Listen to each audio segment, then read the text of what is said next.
Hello viewers, কেমন আছেন সবাই? নতুন আরো একটি ভিডিওতে সবাইকে স্বাগত জানাই। আর আজকের এই ভিডিওতে আমরা জানবো বাংলাদেশের 33তম জেলা নেত্রকোনা জেলা সম্পর্কে। নেত্রকোনা জেলার নামকরণ এবং সেই সাথে ইউনিক অনেক ইনফরমেশন থাকবে আজকের এই ভিডিওতে। সো আপনি যদি নেত্রকোনা জেলা সম্পর্কে জানতে চান, আজকের এই ভিডিওটি আপনার জন্য। চলুন শুরু করা যাক।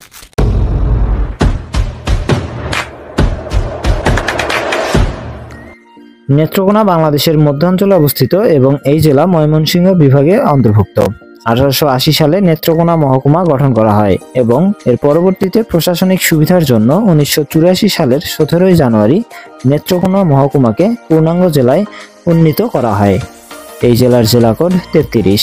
এই জেলার পূর্ব নাম ছিল কালীগঞ্জ। নামকরণ। ভিউয়ার্স, চলুন ভিডিওর এই পর্যায়ে জেনে নেওয়া যাক নেত্রকোনার নামকরণের কিছু তথ্য। অনেকের মতে মগরা ও কংস নদী পরিবেষ্টিত এই জেলা চোখ বা নেত্রের মতো আকৃতির, যার কারণে এর নাম হয়েছে নেত্রকোনা।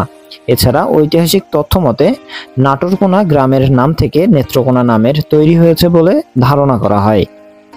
অবস্থান। নেত্রকোনা জেলার পূর্বে সুনামগঞ্জ, পশ্চিমে ময়মনসিংহ, উত্তরে ভারতের মেঘালয় রাজ্য এবং দক্ষিণে রয়েছে কিশোরগঞ্জ জেলা। ডিয়ার ভিউয়ার্স, ভিডিওর এই পর্যায়ে চলুন জেনে নেওয়া যাক নেত্রকোনা জেলার কিছু ইউনিক ইনফরমেশন। নেত্রকোনা জেলা মুক্তিযুদ্ধের সময় 11 নং সেক্টরের অধীনে ছিল। এই জেলার আয়তন 2810.28 বর্গ কিলোমিটার।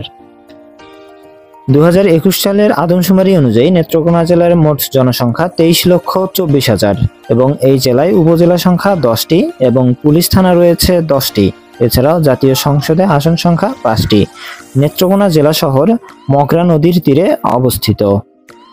ডিয়ার ভিউয়ার্স, ভিডিওর শেষ পর্যায়ে এসে চলুন জেনে নেওয়া যাক নেত্রকোনা জেলার কিছু দর্শনীয় ও ঐতিহাসিক স্থানের নাম। 1.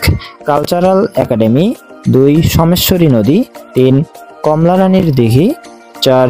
সাত শহীদের মাজার এবং এছাড়াও অনেক সুন্দর জায়গা রয়েছে যেগুলোতে আপনি চাইলেই গিয়ে ঘুরে আসতে পারেন।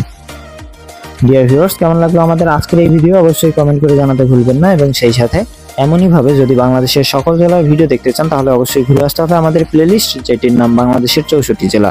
সো কথা হবে অন্য কোনো দিন অন্য কোনো জেলার ইতিহাস ও ঐতিহ্য নিয়ে। সে পর্যন্ত ভালো থাকুন, সুস্থ থাকুন।